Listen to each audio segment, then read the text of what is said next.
So the first thing to understand is that as long as you're receiving some sort of input and it's somewhat comprehensible, well, language acquisition is still taking place and comprehensible input hasn't stopped working. What will happen is, though, it will happen at a slower rate at times than what you want, than what your goal or like your imaginary timeline is. And so there's going to be a gap. And the gap is just between the expectation and the reality. But it's still working. And so the question that we have to ask ourselves is, okay, is there anything I can do to kind of artificially speed up the rate of language acquisition? And I would argue yes. In fact, in this video, I want to share 3 of the ones that I've personally used in my language learning journey. And by the way, if you don't know who I am, my name is Jonathan. I started learning Spanish in 2021 in like February time, through like immersion and comprehensible input. And I set myself the goal that I wanted to be fluent by my birthday in November, which is like 8-9 months later. And I did achieve it. And since then, I've done a few interviews just explaining the process. So this is the interview I did with Mike Ben. Big shout out to Mike Ben, by the way. And also with the main man, Pablo himself from Dreaming Spanish. So, I mean, the first thing I actually did is, metaphorically speaking, I started taking supplements. I started adding supplements to my regime. What do I mean by that? Well, I kind of think about the typical comprehensible input or immersion or watching things, consuming content in its original context.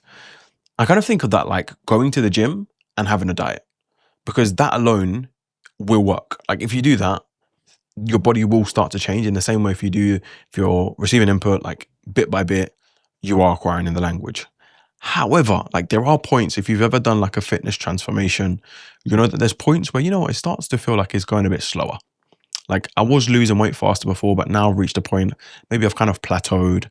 I feel like I'm not really seeing the progress that I want to be seeing as per the goals I have for myself. So what some athletes might do, what some bodybuilders might do, what some gym casuals might do is they might start adding supplements to it. And obviously, depending on who they are, there might be some supplements that are banned, some supplements that you can take. The good news is, with language learning, there are no supplements that is banned. Like nothing's off limits. And in fact, this is where I'd actually recommend that you look to start breaking the rules a little bit. And what I mean by that is that if you've learned Spanish or how to learn Spanish through someone in particular, like I did, they probably have given you, whether intentionally or unintentionally, a list of things that you in theory shouldn't do, right? Whether that's, you shouldn't use Duolingo, you shouldn't use language learning apps, you shouldn't study grammar, you shouldn't speak before 3,000, wherever it is. And it's not even to say that they're necessarily wrong, but the way I view it is that language learning is building a personal relationship with the language. So if I'm learning Spanish and I want to be able to speak it fluently and I want to be able to understand natives, that requires me to have my own personal relationship with Spanish.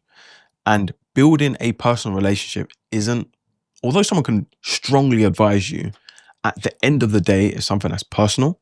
And so you don't have to follow every single thing that a person says you shouldn't do when it comes to building your relationship, if that makes sense. So this is where what you can do is you can start to push some of the limits. Not because I just want to do the opposite, not because I don't want to listen to the person anymore, because the likelihood is you've listened to the person, you've got some good results. So you want to carry on listening to that person. That's great. But there are times where it's like, you know what? Let me just try this. Like scratch the itch, as long as the supplement doesn't become the main thing. Like as long as you'll carry on going to the gym and you're still following the diet, if you now add the protein shake, that will help the overall process. If you just take the protein shake and you take out the gym and the diet, then yeah, you're going to mess up the whole system. All right. So for example, what I did, there's 2 things that I did, and it wasn't that extreme like what I did. You might want to go more extreme with it. I was probably just a little bit too lazy. But for example, we know that there's a difference between learning and acquiring. Acquiring is what we do at a subconscious level, is when we're listening and receiving input of the language in its natural context. And that's going to help us to gain more subconscious knowledge, which is great, which is what we mainly use when we speak and we listen to natives. But then there's also learning a language, which is more understanding how the language works at a conscious level, which is like studying the grammar, maybe looking up conjugations and like studying how it works and pieces together, right? At a conscious level. Now, if you go to the extreme of that, that is like sitting down, doing language learning exercises, maybe creating like different drills, or maybe studying different grammar and stuff like that. I didn't go that far, but what I did though is I allowed myself to be curious. And I allowed myself to be curious specifically surrounding grammatical concepts, because I do believe that although, yes, in theory, different grammatical concepts are still just words. So you can eventually, over a long enough time period, acquire those as well, like you will. But it takes time. It takes time. Think about like how long a child that speaks, that's like a native of any language, picks up those grammatical nuances. It will take years. And we as adults are, maybe we have like a couple hours per day that we're dedicating towards language learning, and we're trying to, let's say, get to some sort of conversational level within, let's say, 2 years, which is a good, if you're learning Spanish, it's a fair enough goal. It might take longer, but that's a fair enough timeline. So it's like, if you want to do it that quickly, you are going to need to break the mold a little bit in terms of that, because the way I view it is like grammatical concepts are something like, those patterns are things that you won't even know exist until someone tells you, because it's kind of like you don't know what you don't know. I know what a phone is. So if I can identify that, oh wow, in Spanish they say this, or in German they say this, fine, excellent. But then the idea of like a subjunctive, or like the idea of like certain conjugations that literally don't exist in my mind until I start learning Spanish, it's going to take way longer for me to even recognize that that could even be a pattern in the first place, right? So what I did is, to kind of fast track that, is I just watched videos about grammar in Spanish. And probably the most useful channel I did for this was Español con Juan. Like, he was a godsend in terms of still allowing me to learn Spanish in context, but then just talking about how the grammatical rules work, also in like a funny way, which made it easier for me to remember it. But like, I still remember specific things about Spanish grammar that I learned from him. Like, for example, there was one time I was watching a video about the subjunctive, and he explained that there's like this, I don't know if it's like a structure, I don't know if you call it a structure, but it's like the conditional and the subjunctive, something, I don't know what it's called. I'll give you an example that you can say, me habría gustado que hablases conmigo primero. It's like the conditional and then the subjunctive. I think, like, when it comes to this theory stuff, I'm not actually the best at it, but I think you get my point. Like, that thing I learned from him, and I never wrote it down. I never studied it. I never did any lessons on it, but he was explaining it in the video. I was like, okay, right? Now, there's going to be some people that would advise against that type of thing, but I'm actually a fan of that, because I feel like it's a way to speed up the process.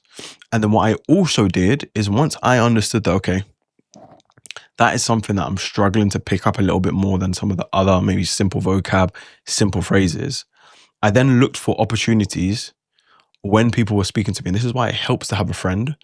But I looked for opportunities to really pick up on how people practically apply that when they're speaking Spanish. Now, obviously, when you're watching content, sometimes these more nuanced grammatical structures might not come up as much. And so what I would do is, like, whenever I was speaking to someone, like speak to my friend, in my case, I have a partner that's Spanish now, so it helps out a lot. But like, when she'll be speaking, I just stop her, and you can ask her, she'll be like, I do this a lot. I'll be like, wait, sorry, say that again. And it's not because I didn't understand it. It's like, I want to actually pick out, what did you actually just say there? Like, genuinely, like, break it down again. Why did you say that? Okay, interesting. So how come you didn't say this?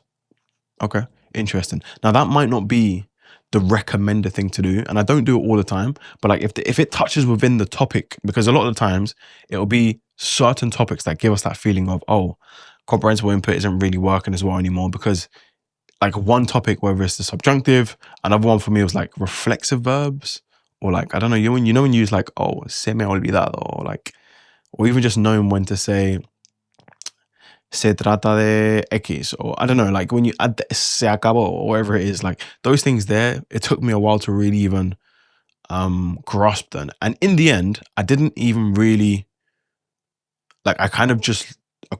It's true. I kind of just acquired. Okay, you say it in this context. You don't say it in this context. But I'd really pause. Like at these times, I'd pause. And this is another thing that I don't know if people would say you shouldn't do this, or maybe you should. I don't know. But it's what helped me. You might say, you know, I'd actually just love to have a book right now. Just look at it and just be like, okay, I understand this. I understand this. If you want to do that, you can.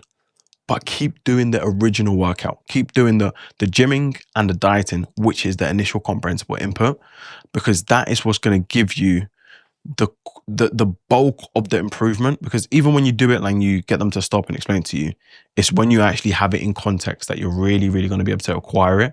And that's what you need to be able to speak fluently and also understand natives when they speak. Now, the second thing that I did, I guess metaphorically again, is I started going for more walks. Right? I started going for more walks. And what do I mean by that? It's like, you know how sometimes maybe, I don't know, you're in a bad mood or things aren't going your way in the day. So you just go for a walk, like change your environment for a little bit and come back. I did that, but for the content that I was consuming. So there was quite a lot of times where I just randomly started watching different types of content. And the reason why this is actually a good thing to do is because it exposes you to other spheres of Spanish vocab, Spanish phrases, Spanish grammar that you might not be exposing yourself to. And there's been countless times where I just watched a video that I probably wouldn't have watched, but I just clicked on the video. I said, you know what, let me just watch this. And I watched it and I picked up something I wasn't planning to pick up. I was like, oh, right, that's how you say that. Interesting. Right. And what that does is it gives you more angles to acquire from. Because sometimes the problem isn't necessarily that comprehensible input isn't working.